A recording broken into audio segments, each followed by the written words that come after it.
असे सर्व अभ्यासक, खरं म्हणजे या दोन्ही वक्त्यांनी माझ्यावरची जबाबदारी अतिशय समृद्धपणे पार पाडलेली आहे. फार काही काम माझ्यासाठी ठेवलेलं नाही. तेव्हा या दोन्ही वक्त्यांच्या भूमिकेचा विचार करून कमी वेळामध्ये माझी अभिजात भाषेसंबंधीची आणि आजच्या वास्तवासंबंधीची जी दृष्टी आहे ती आपल्यासमोर ठेवण्याचा प्रयत्न करतो. खरं म्हणजे अभिजात भाषा असं म्हणून मराठी भाषेचं श्रीमंत वैभव हे भारत सरकारने आपल्यासमोर ठेवलेलं आहे. एका कार्यक्रमामध्ये मराठी भाषेतले एक जाणकार लेखक त्याने असा प्रश्न उपस्थित केला होता की काय फार नवीन झालं आहे म्हणाले. अभिजात भाषा आहेच आमची, शासनाने त्यावर शिक्कामोर्तब केलं, तर काय फार नवीन झालं. सुदैवाने मी तिथे होतो त्यावेळेला मी असं म्हणालो की फार नवीन झालं असं नाही आहे, पण खूप काही नवीन झालेलं आहे हे तुम्ही लक्षात घ्यायला पाहिजे. कारण समाजामध्ये तुमच्या भाषेचं महत्त्व, तुमच्या भाषेची श्रीमंती, तुमच्या भाषेतील साहित्याच्या निर्मितीचं श्रेष्ठत्व आणि त्यातील सातत्य हे जे अभिजात भाषेच्या संदर्भामध्ये वापरले जाणारे जे महत्त्वाचे पैलू आहेत, या पैलूंनी तुमची भाषा श्रेष्ठ आहे हे सर्वसामान्य माणसांपर्यंत पोहोचवण्याचा प्रयत्न या अभिजात भाषा म्हणून सिद्ध करण्याचा प्रयत्न हा भारत सरकारने केलेला आहे. हे अधिक महत्त्वाचं आहे. आणि आता मला हा प्रश्न विचारावासा वाटतो की ज्यावेळेला 3 ऑक्टोबर 2024 रोजी ही घोषणा झाली की मराठी भाषा ही अभिजात भाषा आहे, त्यावेळेला का सगळ्यांना आनंद झाला?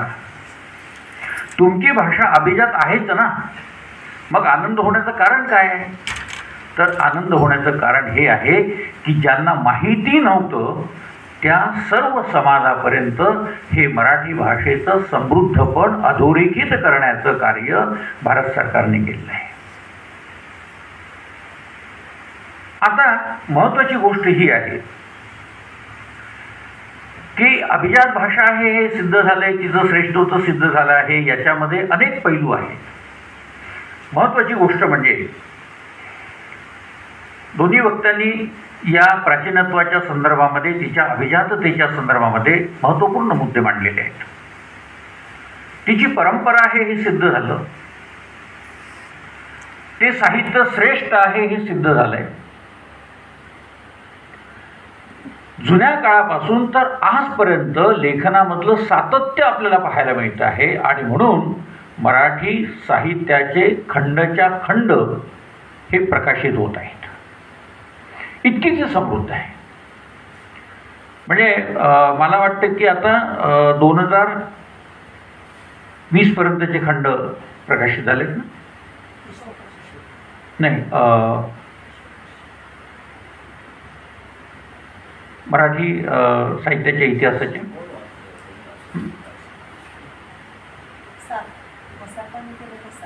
7 खंड जे आहेत ते. आता आणखी आपल्या असं लक्षात येईल की हे खंड निघतच राहणार आहेत. त्याचं कारण की जोपर्यंत मराठी लेखक लिहिणं थांबवत नाही तोपर्यंत मराठी साहित्याचा इतिहासही थांबणार नाही. आणि जोपर्यंत मराठी भाषा जिवंत आहे तोपर्यंत मराठी लेखक लिहिणं थांबवणार नाही. याचा अर्थ असा आहे की ती जी प्राचीन परंपरा आपल्याकडे चालत आलेली आहे तीच प्राचीन परंपरा आधुनिक काळातही तितक्याच समृद्धपणे विकसित होते आहे असं आपल्या लक्षात येतं. आता मुद्दा हा येतो आहे की मराठी भाषेच्या संदर्भातला महत्त्वाचा जो प्रश्न निर्माण होतो आहे की भाषा ही काही केवळ वाचण्यापुरती, लिहिण्यापुरती, बोलण्यापुरती समाजामध्ये वावरण्यापुरती असते का? तर मी नेहमी या दृष्टीने विचार मांडत आलो आहे की प्रत्येक भाषेला तिची तिची म्हणून एक संस्कृती असते. प्रत्येक भाषेला तिची तिची लेखनाची एक धाटणी असते. प्रत्येक भाषेला तिच्या बोलण्याची एक धाटणी असते. मराठी भाषेमधले लोक हे अतिशय स्पष्ट उच्चार करणारे आहेत हे आपल्या लक्षात येईल. म्हणजे जर आपण हा विचार केला की महाराष्ट्रातले लोक, हा AC जरा कमी करता येईल का? थोडा कमी करता आलं तर बघा. हे मी या आधारे सांगतोय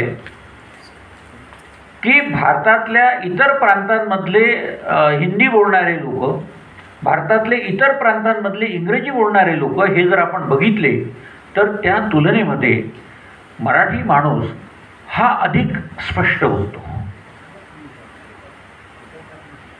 अर्थात सगळेच स्पष्ट बोलतात असं 100% आपल्याला गृहीत धरता येत नाही, पण तुलनेने जर विचार केला तर त्याची इंग्रजी देखील अतिशय स्पष्ट आहे. म्हणजे प्रत्येक शब्दाचा उच्चार हा अतिशय व्यवस्थितपणे तो करतो, कारण बोलायचं जे असतं ते समोरच्या लोकांपर्यंत नीटपणे पोहोचावं या भूमिकेतून. तर याच्या मागे देखील भाषेच्या एकूण व्यवस्थापनाचा, भाषेच्या उच्चार प्रकरणांचा, भाषेच्या उच्चारशैलीचा हा अभ्यास फार महत्त्वाचा दडलेला असतो. तर हे मला सांगायचं होतं की प्रत्येक भाषेची म्हणून जी काही एक संस्कृती असते ती संस्कृती भाषेच्या माध्यमातून प्रवाहित होते. आता आपल्याला एक महत्त्वाचा, मगाशी मॅडमजी त्याचा उल्लेख केला की मराठी भाषा विद्यापीठ आणि महाराष्ट्र शासन यांच्या संयुक्त विद्यमाने 6, 7 आणि 8ला जी भारतीय अभिजात भाषांची जी परिषद आयोजित केलेली होती, ती परिषद कोणत्या भाषेतून असावी या संदर्भामध्ये शासनासोबत जेव्हा चर्चा झाली त्यावेळेला सगळे आम्ही इंग्रजीवर येऊन थांबलो होतो. कारण मॅडमने मगाशी उल्लेख केला त्याप्रमाणे की दाक्षिणात्य भारतीय हे हिंदीचा वापरच करीत नाहीत. हे त्यांना समजत नाही वगैरे असं नाही आहे बरं का. त्यांना उत्तम पद्धतीने हिंदी समजते. कारण ज्या ज्या वेळेला मी नॅकच्या समितीवर काम केलं या लोकांसोबत त्यावेळेला माझ्या असं लक्षात आलं की मी हिंदी बोलत होतो आणि ते इंग्रजीतून उत्तर देत होते. म्हणजे याचा अर्थ त्यांना ते, कारण उत्तर व्यवस्थित देत होते तर त्यांना समजत होतं. आता उच्चारण व्यवस्था ही काही वेगळी असेल किंवा ती संस्कृत भाषाधिष्ठित असेल आणि म्हणून त्यांना हिंदीचा नीट वापर करता येत नसेल वगैरे वगैरे काय कारण असू शकतील माहिती नाही. त्याचाही अभ्यास करण्याची गरज आहे. तर आम्ही इंग्रजीवर येऊन थांबलो, पण नंतर मला सातत्याने हे जाणवत होतं की या अभिजात भाषा आहे म्हणजे यांची समृद्ध परंपरा ही भारत सरकारने मान्य केलेली आहे आणि भारत सरकारने मान्य केलेली आहे म्हणजे जनसमाजाने मान्य केलेली आहे.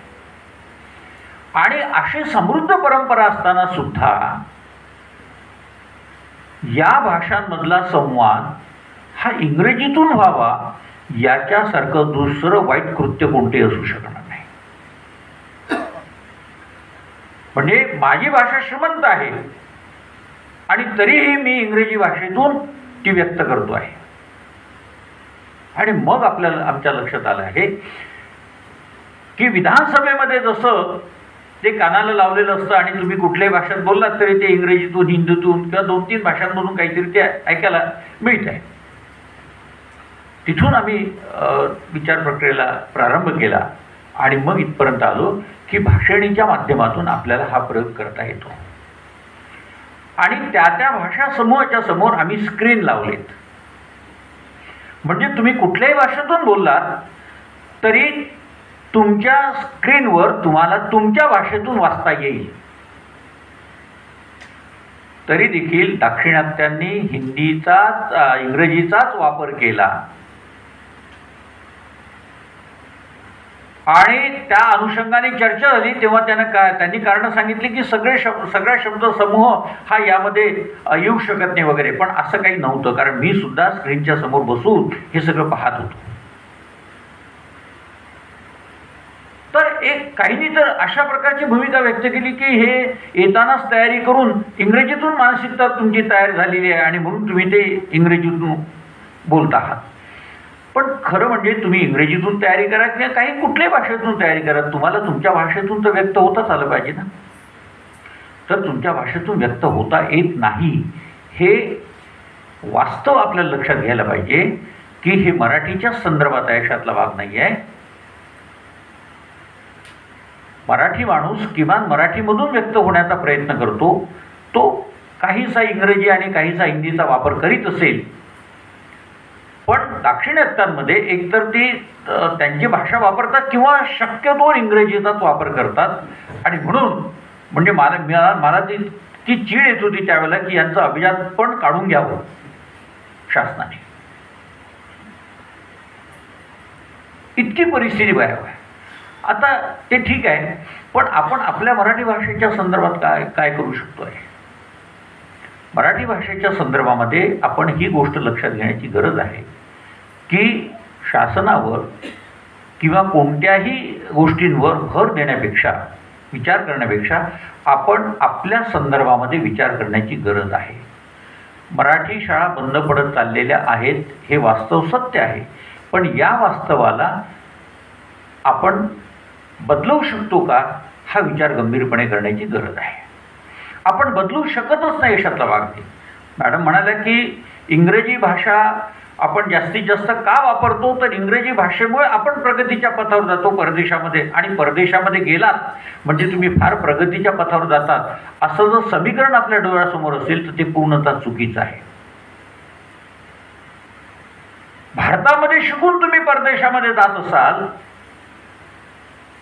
तर तुमच्या ज्ञानाचा वापर तुम्ही तुमच्या देशाला नाही, तुम्ही इतर देशांना करून देतात. याचं दुःख तुम्हाला कुठेतरी वाटायला पाहिजे.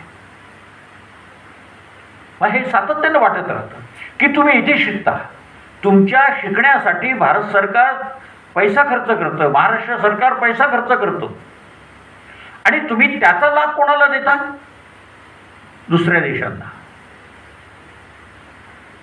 ही जर परिस्थिती असेल तर याचा अर्थ हा देखील गंभीरपणे विचार करण्याची गरज आहे. मी जर या मातीतून शिकलो असेल तर माझ्या ज्ञानाचा उपयोग, मी असं म्हणतो तिकडे जा, शिकून या, अधिकचं ज्ञान घेऊन या, पण त्याचा सदुपयोग हा तुमच्या मातृभूमीसाठी झाला पाहिजे याचा विचार करण्याची नितांत गरज आहे. आज आपल्याला हेही लक्षात घेणं आवश्यक आहे की आजची जी परिस्थिती आहे, म्हणजे आता या विषयावर खूप काही बोलण्यासारखं आहे, पण मगाशी मी म्हणालो वेळ खूप झालेला आहे. अगदी मध्ययुगीन कालखंडामधल्या सगळ्या संतांच्या ओव्यांचा आणि विधानांचा विचार केला तर खूप काही भाषेच्या संदर्भामध्ये या लोकांनीच करून ठेवलं आहे. दुर्दैव हे आहे की ज्ञानदेवांपासूनच आपण आपली परंपरा मराठी भाषेच्या संदर्भातली लक्षात घेतो, पण ज्या महानुभावांनी मराठी भाषेच्या संदर्भामध्ये अधिक समृद्धपणे काम केलेलं आहे.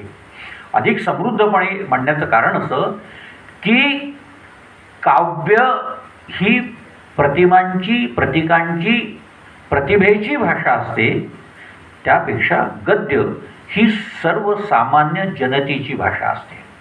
मगाशी जो लेंडे सरांनी उल्लेख केला होता तो फार महत्त्वाचा वाटला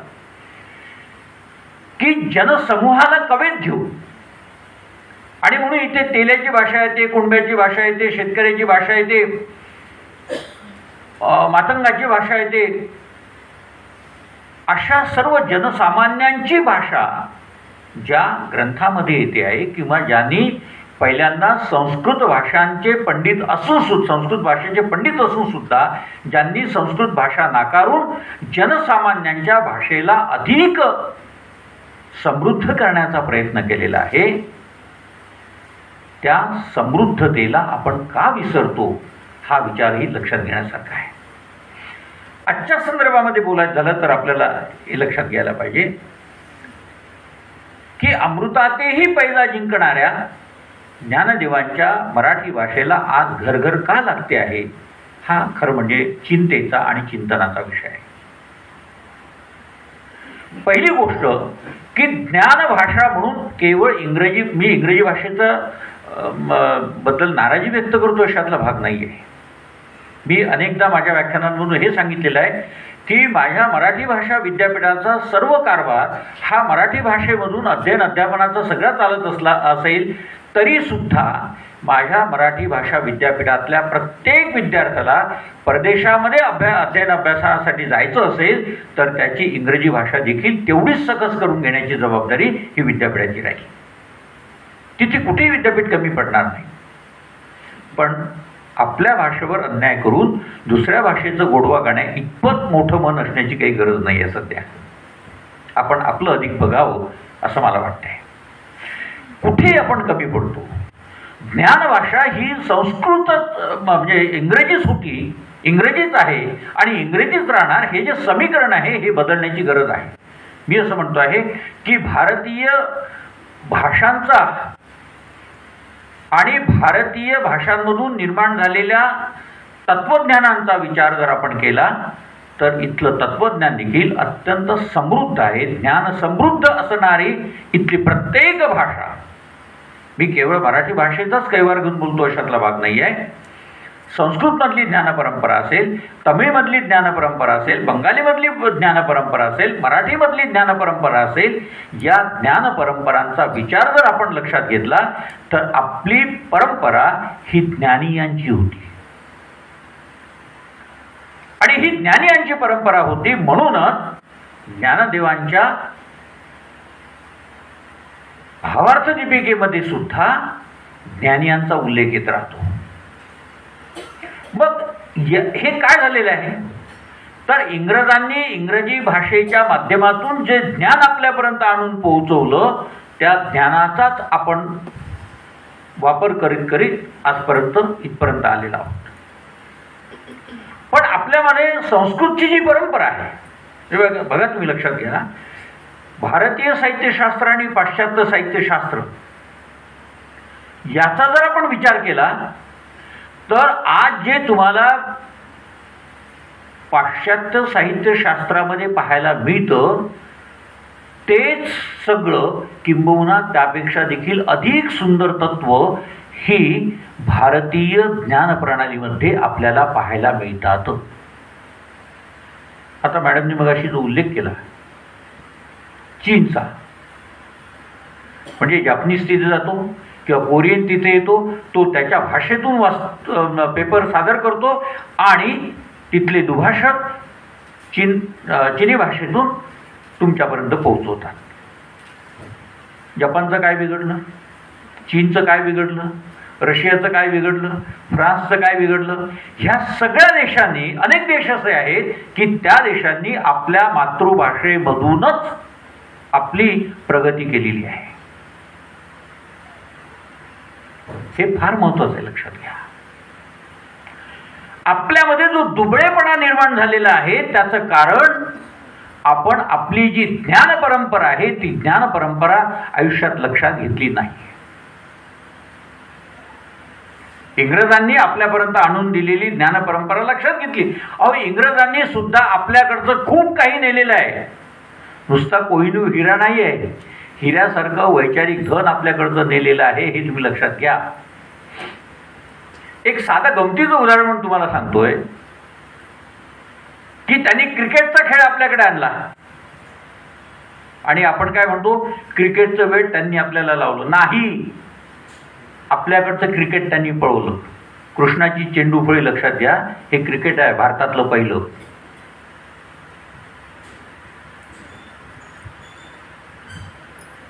आपल्याकडचं आरोग्यशास्त्र हे त्यांनी नेलेलं आहे.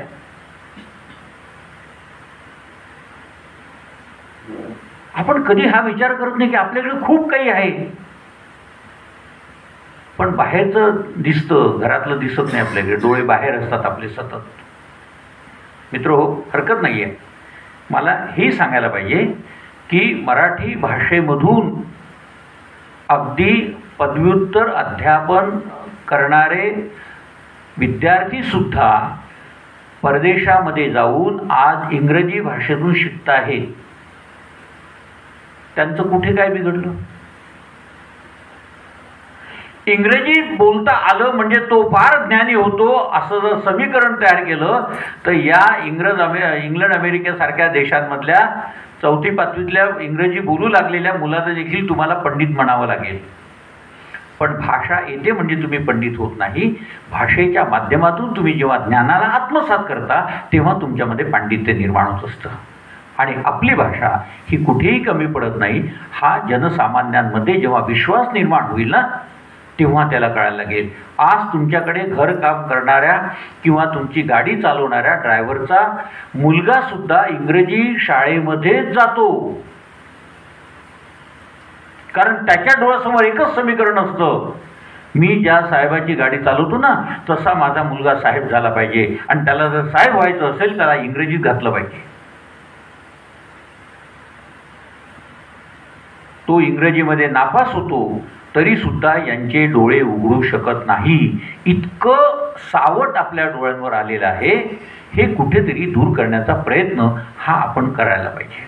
आणि हे शासनाने वगैरे करणं याच्यापेक्षा हे मला नाही योग्य वाटत. माझी मानसिकता मी जर बदलू शकलो नाही, शासन काय बदलणार आहे? हे मला करायला पाहिजे. महत्त्वाची गोष्ट ही आहे की भाषा, जसं आता मगाशी बाईंनी उल्लेख केला की भारतामध्ये अनेक भाषा आहेत. हो, अनेक भाषा असणं हे तर खरं म्हणजे समृद्धपण आहे. आज आपल्याला आम्ही तौलनिक साहित्यशास्त्राची आखणी करतो ती सुद्धा इंग्रजी भाषांच्या आधारे. आपल्याकडे केल्याने भाषांतर नावाची आमच्या सावित्रीबाई फुले पुणे विद्यापीठाच्या परदेशी अभ्यास वर्गांच्या तिथून म्हणजे विभागाकडून ही पत्रिका निघत होती, केल्याने भाषांतर. एकदा तिथले आमचे ठक्कर नावाचे मित्र होते, मला वाटते रशियन भाषेचे प्राध्यापक होते ते. त्यांनी मला सांगितलं की याच्यावर तुम्ही कधी लिहित नाही, तर काही तौलनिक भाषेचं मी त्यावेळेला म्हणजे लेखन करीत नव्हतो काहीच, म्हणजे अजूनही करीत नाही. तर ते म्हणाले की तुम्ही तुमचा एक अभिप्राय या अंकासाठी द्या. तर मी अंक चाळत होतोच नाही. मी अभिप्राय देताना मी असं लिहिलं त्यामध्ये की यामधली सगळी जी भाषांतरं आहेत ही भाषांतरं पाश्चात्य देशांमधल्या साहित्याचीच आहेत. पण आपल्या भारतीय भाषांमधल्या साहित्याची भाषांतर आपण करणं अधिक गरजेचं आहे. कारण मला माझं घर जेव्हा समजतं, मला माझा समाज जेव्हा कळतो, मला माझा देश जेव्हा कळतो तेव्हा मला परदेश कळू शकतो. तर ही चढती कमान जी आहे या चढत्या कमानीने आपण विचार करण्याची गरज आहे, असं लक्षात घेण्याची गरज आहे. आज आपल्या हे लक्षात येईल की मराठीतलं व्याकरण हे पूर्णतः हरवत चाललेलं आहे. व्याकरणाचा अभ्यासक्रम हा कोणत्याही विद्यापीठांमधून होत नाही. शाळांमध्ये काय ते आलेलं जुजवी अशा प्रकारचं शिकवलं जातं आणि त्यामुळे व्याकरण म्हणजे ज्या भाषेचं व्याकरण इतकं समृद्ध आहे त्या भाषेच्या संदर्भामध्ये आपण व्याकरणाचा अभ्यासक्रमच बाजूला ठेवतो का, तर तो किचकट आहे. आता जुन्या लोकांनी व्याकरणावर एवढं काम केलं, त्यांना किचकट वाटत नव्हतं, पण त्यांनी केलं का, तर त्यांची निष्ठा होती, त्यांना दृष्टी होती. ती दृष्टीच आपण गमावून बसलो आणि म्हणून आपल्याला ते महत्त्वाचं वाटत नाही. साहित्यशास्त्राचा अभ्यास आपण पूर्णतः बाजूला केलेला आहे. भाषा विज्ञान हळूहळू कमी करणं चाललेलं आहे. मग करायचं काय आपल्याला? कथा कादंबऱ्यांचा अभ्यास करणं एवढंच काही आपलं ध्येय असू शकत नाही आणि असायला नको. त्याचं कारण की मला सर्वांग परिपूर्ण अशा प्रकारच्या साहित्याचा अभ्यास करायचा असेल. मगाशी मला वाटतं लेंडे सरच म्हणाले होते की समीक्षेचा अभ्याससुद्धा अलीकडे अभ्यासक्रमातून वजा होतो आहे. समीक्षा म्हणजे काय आहे? खरं म्हणजे तुम्ही कुठलीही कलाकृती शिकत असाल, वाङ्मयीन कलाकृती शिकत असाल, तर तुम्ही जो अभ्यास करता तो समीक्षेचाच अभ्यास करीत असता, हे लक्षात घ्या. कारण तुम्ही साहित्याचा ॲनालिसिस करता, मूल्यांकन करता, मूल्यमापन करता. तेव्हा साहित्य समीक्षेचा सैद्धांतिक अभ्यास जर तुम्ही केला नाही तर तुम्हाला साहित्याचं आकलन करता येणार नाही. आणि साहित्याचं आकलन करता आलं नाही तर साहित्याचं मूल्य तुमच्या दृष्टीने शून्य ठरेल. म्हणजे कथा कादंबरी नाटक हे केवळ फक्त कथानकापुरतं मर्यादित राहत नाहीये. तो संबंध मानवी जीवनाचा आरसा असतो, मानवी समाजाचा आरसा असतो. त्याचं भान येणं आवश्यक आहे, कलात्मक भान येणं आवश्यक आहे. आणि त्यासाठी आपल्याला कुठेतरी ह्या दृष्टीने विचार करणं आवश्यक आहे. 2 मुद्दे मांडतो. एक म्हणजे अध्ययन आणि अध्याप, दुसरं म्हणजे अध्यापन. अध्यापनामधली देखील जी गरिमा होती, म्हणजे शिक्षकांनी शिकवावं आणि विद्यार्थ्यांनी शिकत राहावं, अशी जी एक मराठी भाषेच्या संदर्भातली जी परंपरा होती, ती परंपरा कुठेतरी हळूहळू उदासीनतेकडे वाटचाल करत आहे. म्हणजे मी माझ्याचबद्दल बोलायला काहीच हरकत नाही आहे. आपल्याकडे असं लक्षात येते की आपण केवळ पगारापुरते आहोत. प्राध्यापक का व्हायचं? उत्तम पगार मिळतो आणि मागच्या वर्षी जे शिकवलं होतं तेच पुढच्या वर्षी शिकवावं लागतो.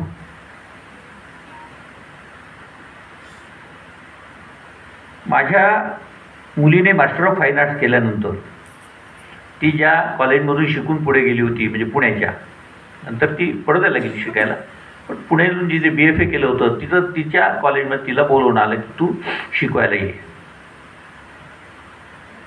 आणि आणखी एका कॉलेजमध्ये पुण्याच्यात शिकवायला येण्यासाठी तिला बोलवण्यात आलं.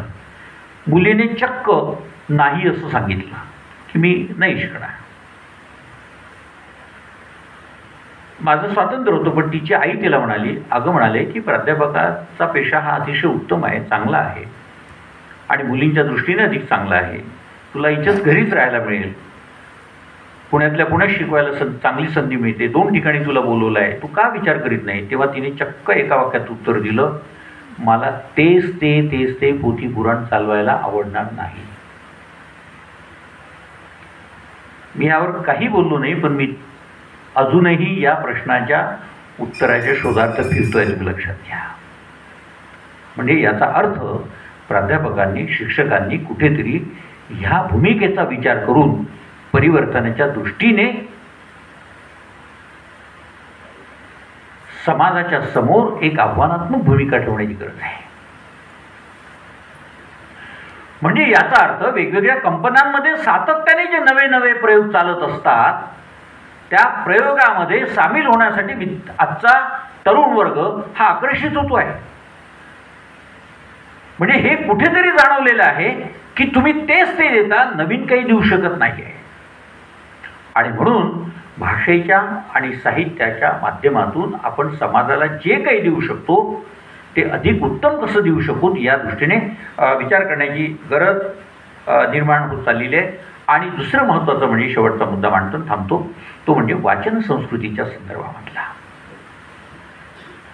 की वाचन संस्कृती ही पूर्णतः म्हणजे साहित्याची आणि भाषेची अवीट गोडी जी जुन्या काळामध्ये होती, संशोधनाच्या संदर्भामधली जी अवीट गोडी जुन्या काळामध्ये होती, की विका राजवाडेसारखा माणूस, गणपतराव देशमुखांसारखा माणूस हातातली जी असेल ती वस्तू देऊन, किंबहुना गणपतराव पाटलांसारखा माणूस जो पैठणला ज्यांचं संबंध आयुष्य गेलं, अंगावरचे वस्त्र देऊन सुद्धा जुन्या वस्तू, जुन्या पोथ्या मिळवण्यासाठी त्यांनी हे सगळं केलेलं आहे. आज आपल्याला शासनाकडून उत्तम निधी मिळत असताना सुद्धा आपण संशोधनाच्या संदर्भामध्ये काय करतो हा प्रश्न पुन्हा निर्माण होतो आहे. मी साहित्य संस्थांच्या संदर्भातही हेच म्हणेन दातेसाहेब, महाराष्ट्रामध्ये अनेक साहित्य संस्था आहेत. या साहित्य संस्थांनी सुद्धा भाषेच्या संदर्भामध्ये खूप काही गोष्टी करण्याच्या संदर्भात विचार करण्याची आवश्यकता आहे आणि समाजाच्या अपेक्षा आहेत. साहित्य संस्था हे समाजाचं अस्तित्व आहे आणि समाज आशेने बघतो आहे. म्हणजे केवळ साहित्य संमेलनं घेतल्याने सगळे प्रश्न मिटतात असं नाही आहे. समाजाच्या मनापर्यंत पोहोचण्यासाठी आम्हाला काय करता येऊ शकेल की जेणेकरून समाजाचा भाषेवरचा विश्वास अधिक दृढ होईल आणि समाजामध्ये भाषिक परिवर्तन होऊ शकेल या संदर्भामध्ये एक कृती आराखडा अशा प्रकारच्या संस्थांनी देखील तयार करण्याची गरज आहे. विद्यापीठांनी देखील कृती आराखडा तयार करण्याची गरज आहे आणि या कृती आराखड्याच्या माध्यमातून सामाजिक परिवर्तनाची गरज आहे. सामाजिक परिवर्तन या अर्थाने की समाजाचं मनपरिवर्तन होणं आवश्यक आहे. भाषेबद्दलचा आत्मविश्वास, ज्ञानकेंद्रित आत्मविश्वास निर्माण करता आला तर मला असं वाटतं की वास्तव बदलू शकेल. बदलणारच नाही अशातला भाग नाही. म्हणजे आज आपण हळूहळू जागे व्हायला लागलो आणि हे जागे होण्याच्या मागे तुमच्या भाषेचं अभिजात पण शासनाने तुमच्यासमोर ठेवलं, म्हणून आपण एवढे का होईना जागे व्हायला लागलो. आणि म्हणून प्रदीपजी दातेंना असं वाटायला लागलं की अभिजात भाषा आणि मराठी भाषेचं वास्तव या अनुषंगाने काही एक चर्चा मंथन व्हावं. हे चर्चा मंथन, हे चर्चा चिंतन हे इथे संपत नाही, पण आपल्या प्रत्येकाच्या मनामध्ये हे मंथन आणि चिंतन सातत्याने सुरू राहिलं तर मला असं वाटतं उद्याच्या दिशा भाषेच्या दृष्टीने उजळल्याशिवाय राहणार नाही. वेळ खूप झालेला असताना देखील आपण शांतपणे ऐकून घेतलं त्याबद्दल आपले आभार मानतो आणि संयोजकांनी मला निमंत्रित केलं त्याबद्दल त्यांचे आभार मानून थांबतो. धन्यवाद.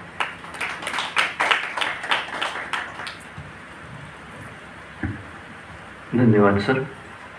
आणि आता या कार्यक्रमाचा अध्यक्ष समारोप. आजच्या कार्यक्रमाचे अध्यक्ष आणि विदर्भ साहित्य संघाचे अध्यक्ष प्रदीपजी दाते यांना विनंती आहे की त्यांनी अध्यक्ष समारोप करावा.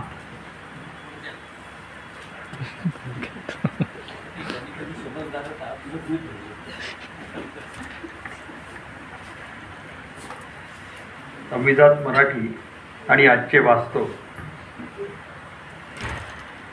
अभिजात मराठी सप्ताहाच्या निमित्ताने आयोजित या परिसंवादाच्या विषयावर प्रमुख अतिथी म्हणून ज्यांनी आत्ताच आपणाला अमूल्य असं मार्गदर्शन केलं ते मराठी भाषा विद्यापीठाचे कुलगुरू आदरणीय डॉक्टर अविनाश आवलगावकर.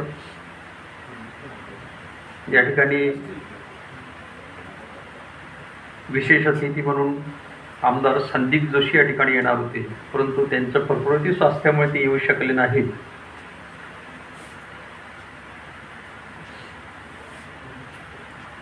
या कार्यक्रमाची ज्यांनी भूमिका मांडली ते विदर्भ साहित्य संघाचे उपाध्यक्ष माननीय डॉक्टर राजेंद्र टोळके आणि ज्यांनी अभिजात मराठी भाषेविषयीच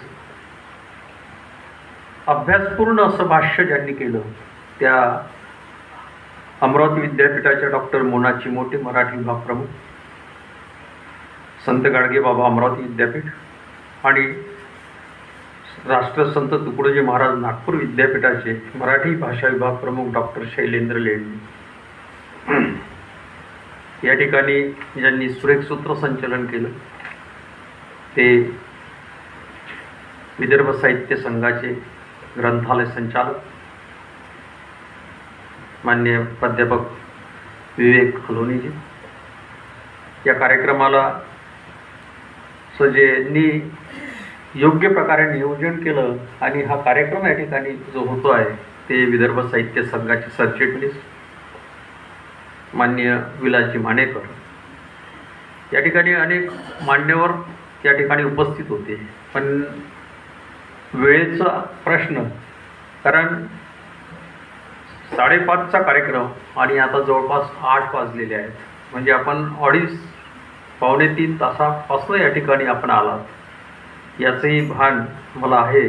आणि त्यामुळं कारण अभिजात भाषा म्हणजे काय आणि अभिजात भाषेच्यावरचं सर्व जे मुद्देसूद मांडणी आताच ज्यांनी भूमिका विषद केली टोळके सरांनी, त्यानंतर चिमोटे मॅडमनी आणि लेंडे सरांनी, आणि आताच त्याचं संपूर्ण सार ज्यांनी आपणासमोर मांडलं ते मराठी विद्यापीठाचे कुलगुरू डॉक्टर अविनाश आवलगावकर.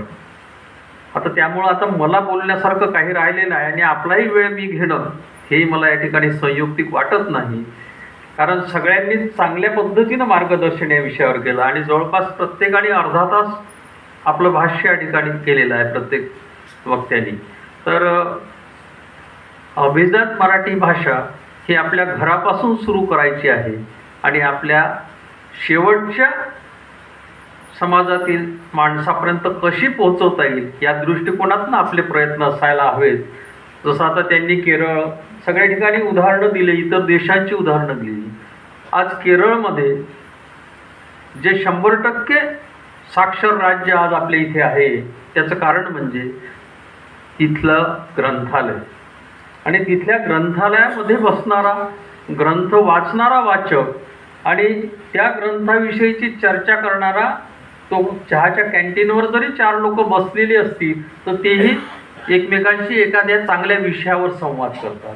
म्हणजे हा जो त्या राज्याचा भाग आहे तोही आपण कुठेतरी लक्षात घेतला पाहिजे. ग्रंथालय चळवळ आपल्या इथेही महाराष्ट्रामध्ये आपण इतक्या मोठ्या प्रमाणात चालवतो आहोत, परंतु वाचाल तर वाचाल हे सगळं काही चालू आहे.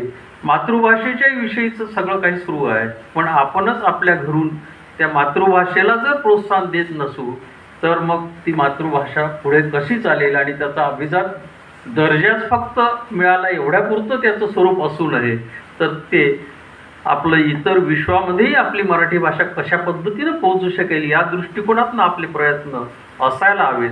एवढंच मी या ठिकाणी सांगतो. आणि एक चांगलं या अभिजात मराठी आणि आजच्या वास्तवावर एक चांगला मांडणी या ठिकाणी सर्वच वक्त्यांनी केली. त्यांचे या ठिकाणी धन्यवाद मानतो, कारण आज विचार करून मांडणी करणारे आणि मांडणी करणारे असा 2 मधला फरक आहे. आणि इथे जे विचारवंत होते त्यांनी अभ्यासपूर्ण मांडणी या ठिकाणी केलेली आहे. त्याबद्दल आणि आपण सर्वांनी या ठिकाणी शेवटपर्यंत उपस्थित राहून या कार्यक्रमाला तुम्ही जे सहकार्य केलं त्याबद्दल आपलेही पुनश्च धन्यवाद मानतो आणि थांबतो.